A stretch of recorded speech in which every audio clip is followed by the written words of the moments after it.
A Journey Beyond Sanity. Chapter 5. If my brother was here, he would most likely gag or stare in disdain at all the colors and aura of happiness surrounding this place. I can't blame him. But unlike him, I'm not entirely prejudiced to bright sappiness, only when it's aimed directly at me. And right now, that wasn't the case. My eyes were occupying themselves by glazing over everything in sight as I sat on the ground, wondering why Twilight even invited me and tagging along with her to explore the town. It was only out of that deal we made the other day that I accepted. Now here we are, the purple mare in question, reading a book on the park bench while I absent-mindedly look over the clean area, doing my best to ignore a certain rambling presence. Good thing I've learnt to master ignoring everything unpleasant in hearing range. And then she looked around and around like, ooh, ooh, ooh, ooh, ooh, ooh. Well, almost mastered.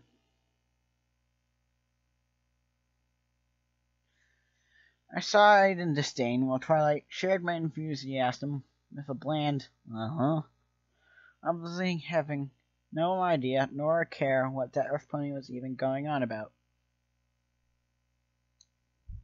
Some ludicrous story she bore witness to. Seriously, why was I here again?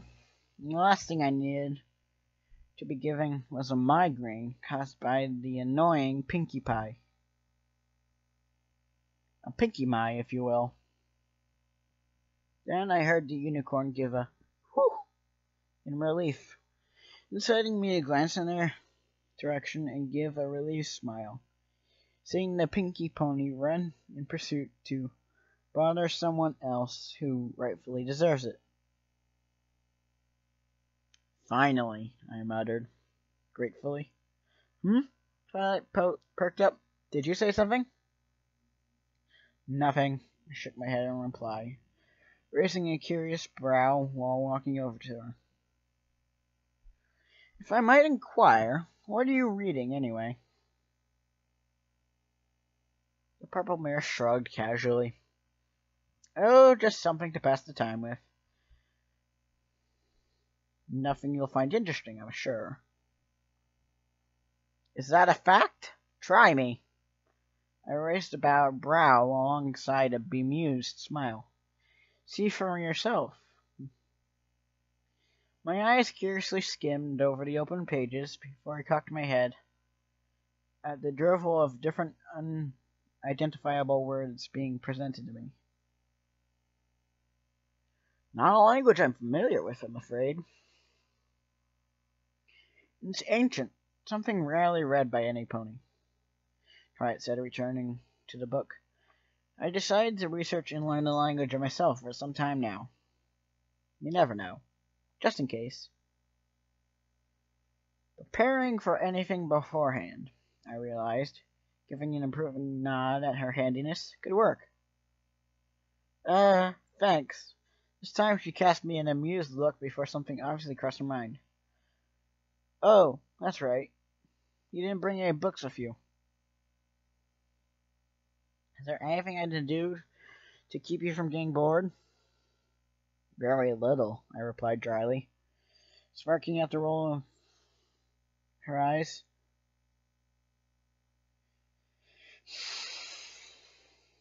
Oh, don't act like that, my dear. I'll just pace around and contemplate.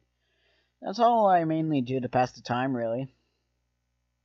Well, aside from those two, is there anything else you do for fun?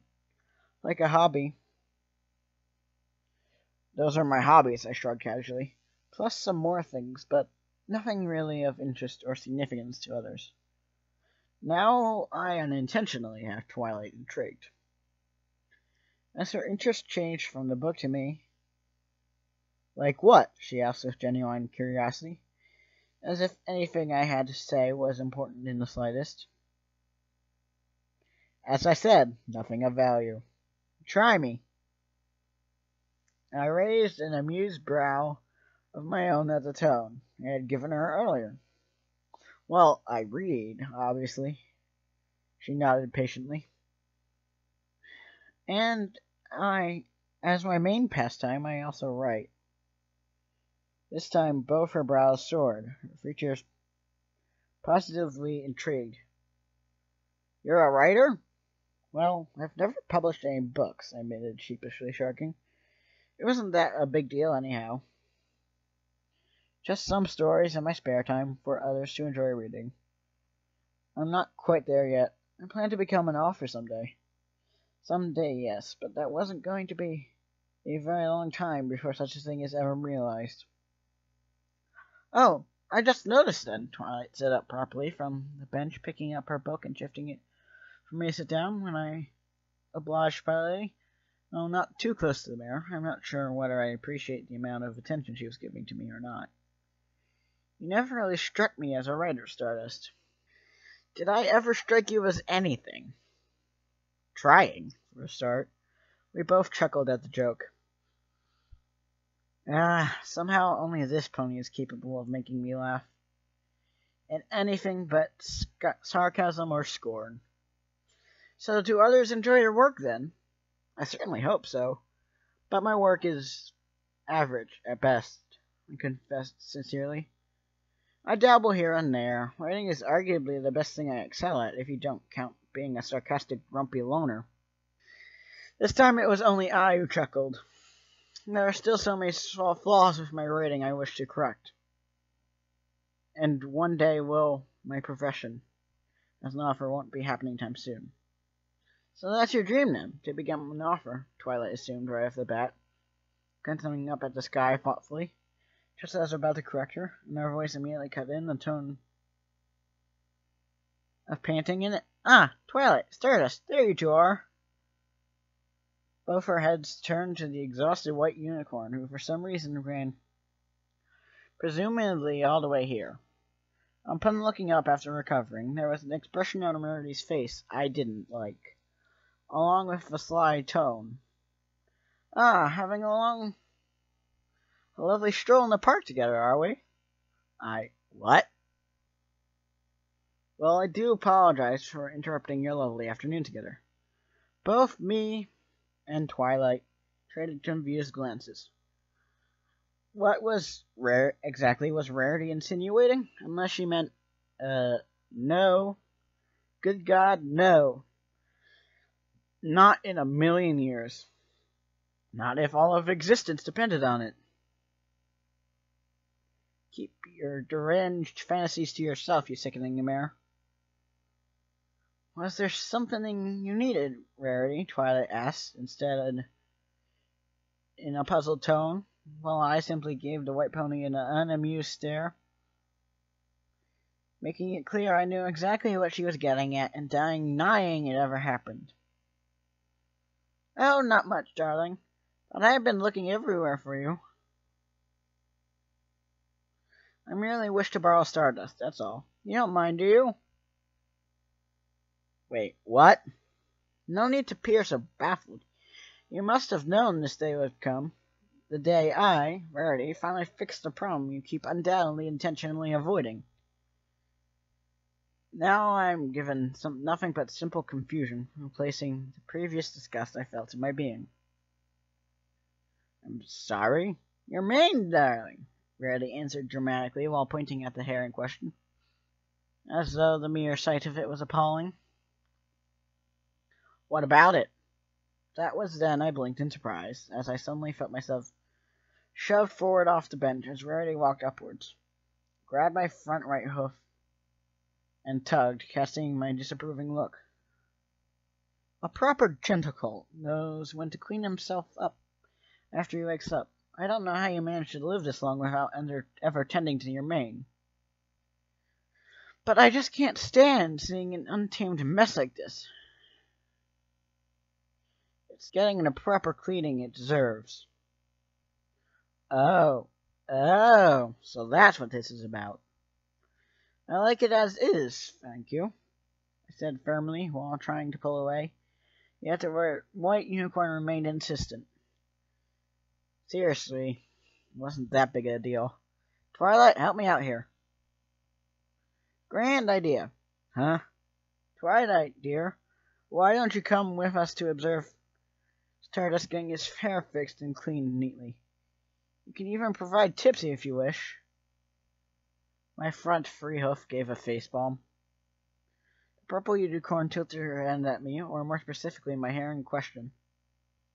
Well, your mane does look as though it hasn't been combed or washed, for that matter, in a long time. When was the last time you had a bath, anyhow? Oh, come on. Crispity chocolatey Christ. It's such a huge waste of time. You're really doing this to me. I looked back in exasperation as Twilight shrugged casually and stepped off the bench, her book floating idly by as I felt myself being dragged away by an exaggerate unicorn. Splendid. Come along, then. Oh, and Stardust? I looked back at the innocent, smiling Rarity. I wouldn't recommend running if I were you. That mess of a hair is getting sorted out whether you like it or not. In loud irritation. I groaned in loud irritation at the obvious meaning. No deal was worth this. Then afterwards you and Twilight can continue this lovely little date of yours. I rolled my eyes in sheer annoyance as Rarity giggled and the purple following unicorn behind us exclaimed in shock. What?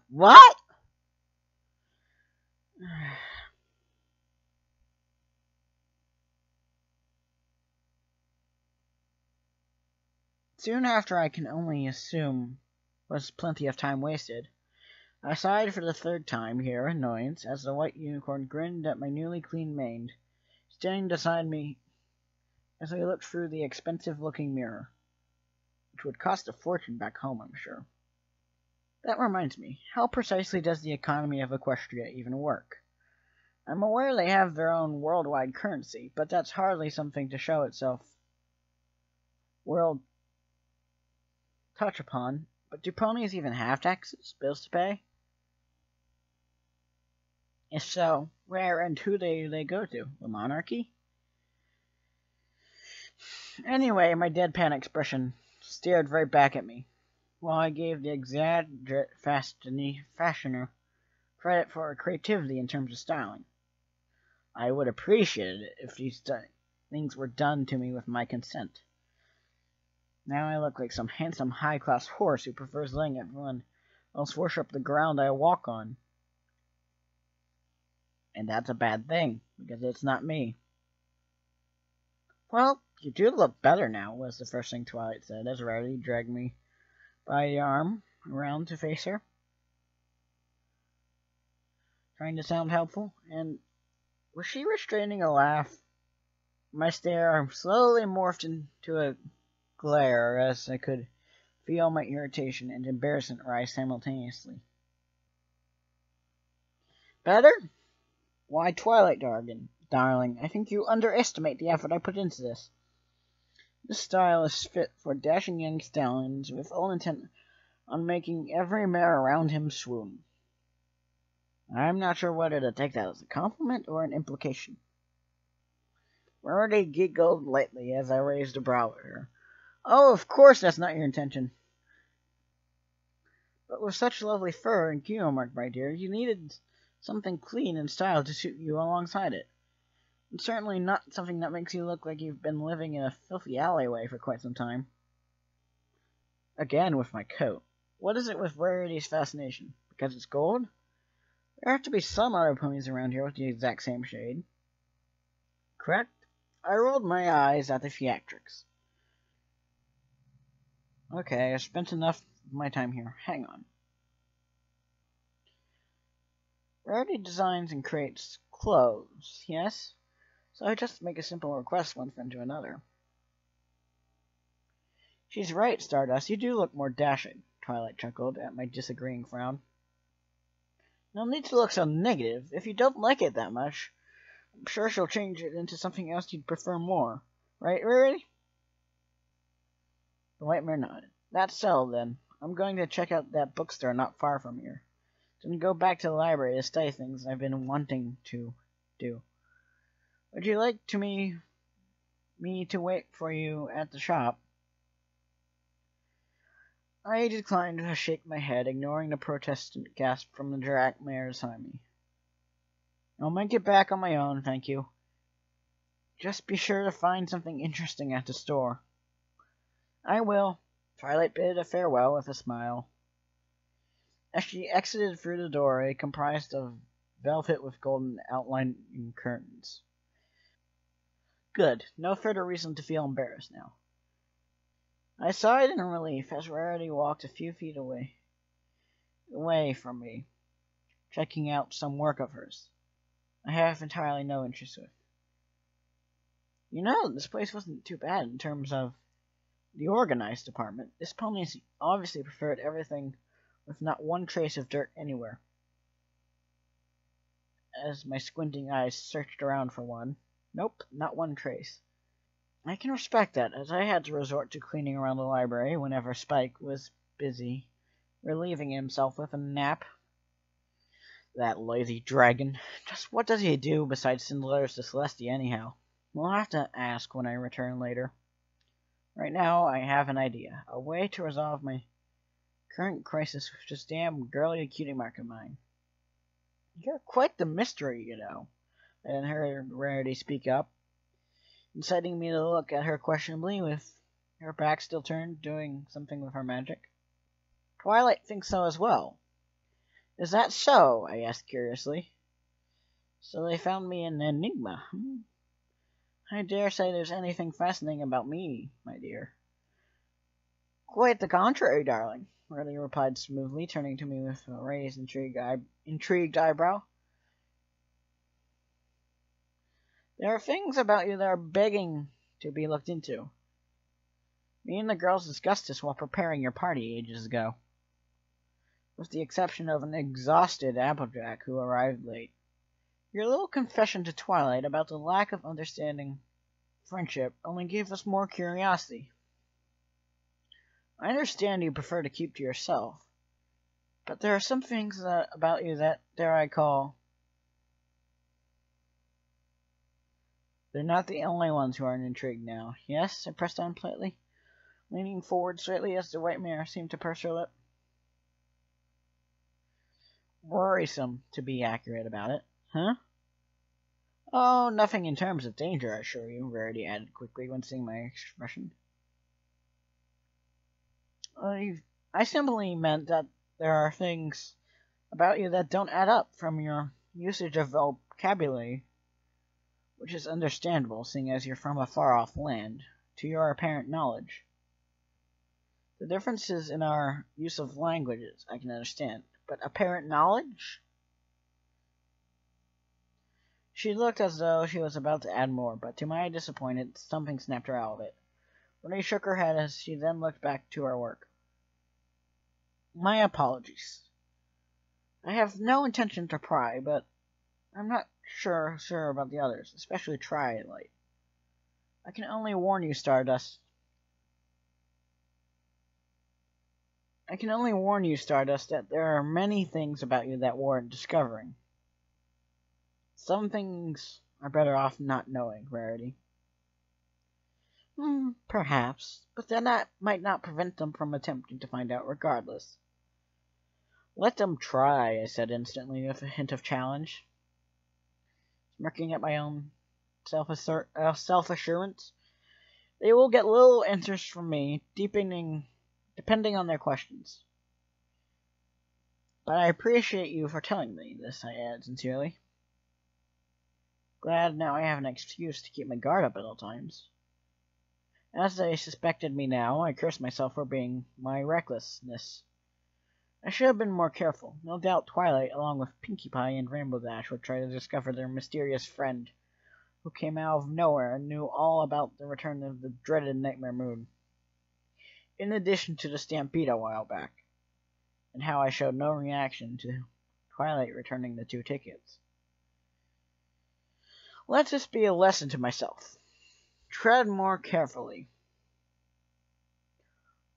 One I will take to heart, and most likely one I will easily screw up, no problem.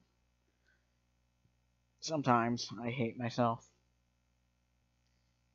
You can turn that gratitude into a promise if you promise you won't tell any of the girls anything I said about them. I laughed, causing Rarity to glance at me in confusion. My dear, I don't make promises. Now, with that settled, I was wondering, do you have anything blue in the market? I love it.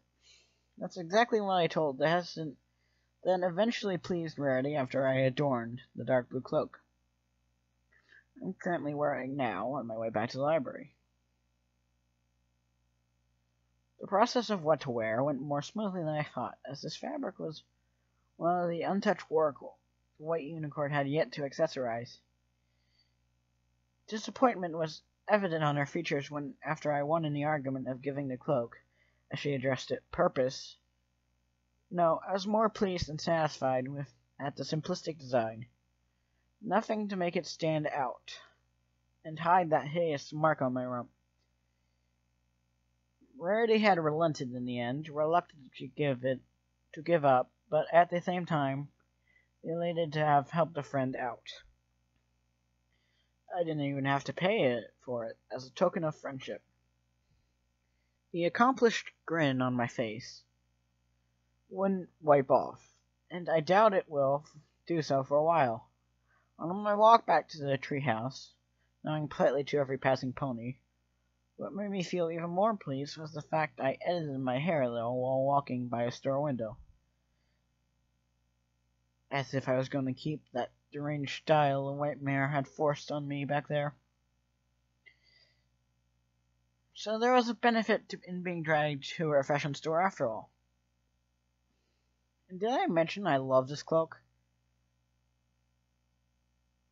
It covers almost my entire body from the back of my neck to the near of the end of my hind legs. If that's not close to decency, I don't know what is. This will probably be the thing I'll wear every day during my time in this colorful world. I just hope I don't jinx myself while walking back to where Twilight and perhaps Spike were waiting. Plus, it did its main purpose nicely, covering up that hideous cutie mark of mine. You know, it had occurred to me while I was walking down this pathway. Of all places I could have ended in, why Equestria? Why this universe specifically? Why not the Star Wars galaxy? Why not Kingdom Hearts? Pokemon? Yu-Gi-Oh! Bioshock? Okay, maybe not Bioshock. The last thing I needed was to be in the presence of raving lunatics. Hey there, Stardust! Speaking as someone who belonged in Rapture, my jump of shock was instantaneous while taking a few steps back at the ecstatic face of Pinkie Pie, right in front of me, and just like that, my elated mood vanished. Incredible! How did she do it? Oh, I know, by nearly giving me a heart attack.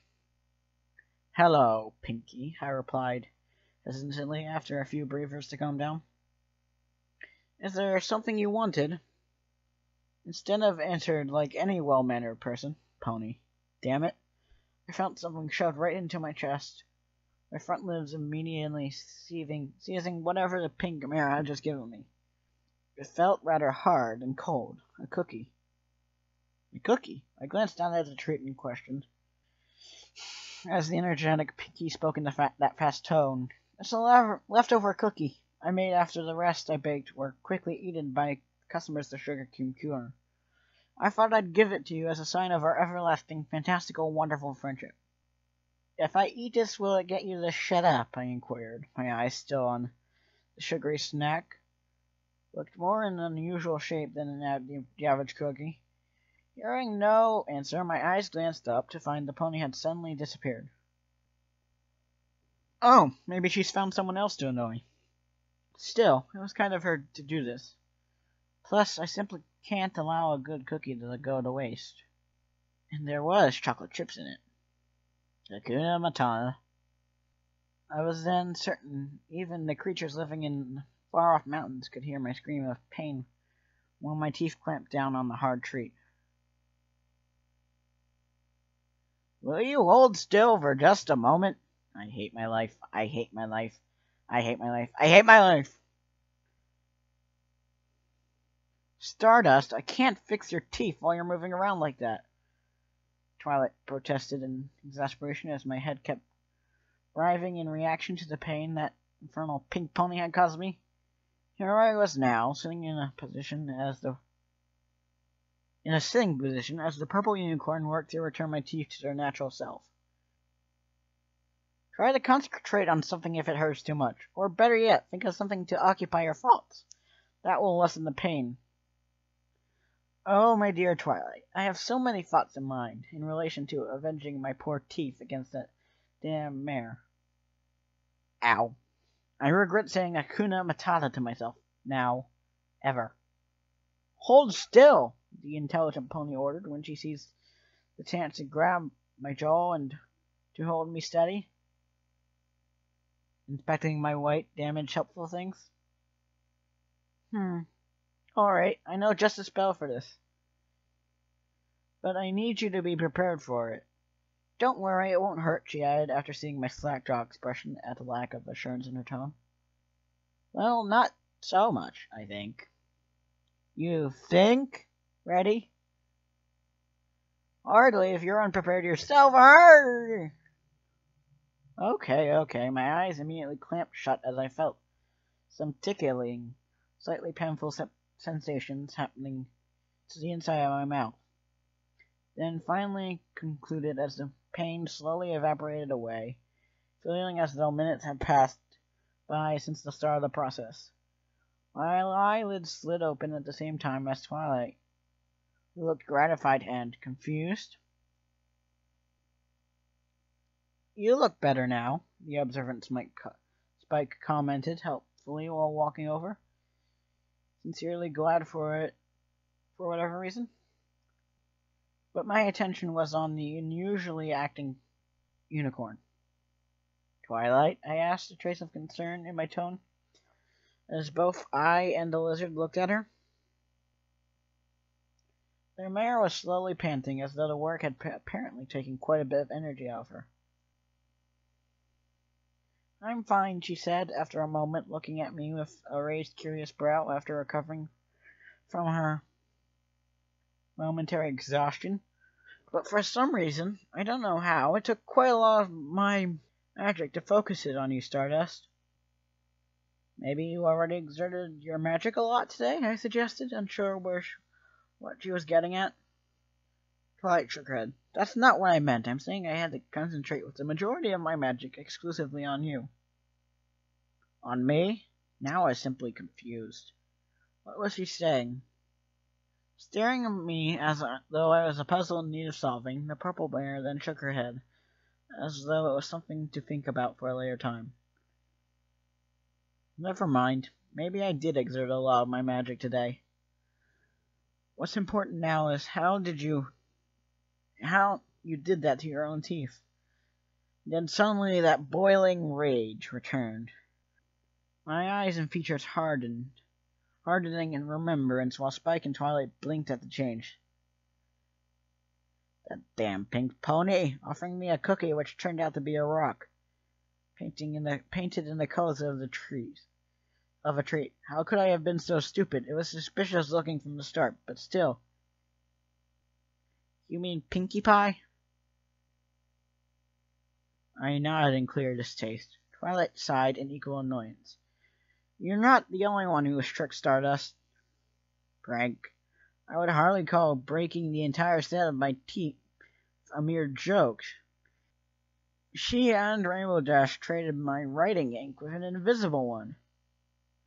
And Rainbow Dash? Oh, this just gives me so many excuses to exact vengeance. And they also gave me the hiccups earlier by scaring me, Spike added, not as apparently irritated as us two. It was very funny. You two got off easy then, I grumbled with a frown. I'll be sure to repay them in kind by dropping a boulder on them, or maybe I'll break their teeth and see how they like it. An amused look at my murderous one. I wouldn't bother, Stardust, Twilight said calmly. You'll just stoop to their level, but not their level of height when I strangle the life out of the two annoying mares and leave them a heap on the floor. I miss my hands. By the way, nice cloak, Stardust, the lizard complimented. And I couldn't resist the small smile played on my muzzle. Then Spike cocked his head, looking shockingly thoughtful. With that and your beard, you look like a magician. What? I do? And no offense in that tone, I was genuinely curious. My eyes sought for the mirror, and I found it. Huh, I see what he meant. Huh. I made a sound of amusement. Well, don't expect me to pull out a rabbit anytime soon. The thoughts of any plans of revenge on the Earth Pony and Pegasus were pushed away to the back of my mind. Oh, I'll get back at those two for sure. Twilight snorted as she returned to her work, writing some notes alongside some chemicals I dare not ask what they were for. Nor any flowers to please your audience, she added jokingly. If said audience wasn't comprised entirely of you, then no, I replied plainly, chuckling as I heard the sound of the quill being dropped, while retreating downstairs to the kitchen, an idea popping up in my mind. Now do me a favor, you two. I wish to try something out. Please do not enter the kitchen until I say so. It's already been a long day, and I was hungry, despite the fact it was just reaching the afternoon. Besides, I have an idea on no way to repay the two residents of this house for the kind hospitality.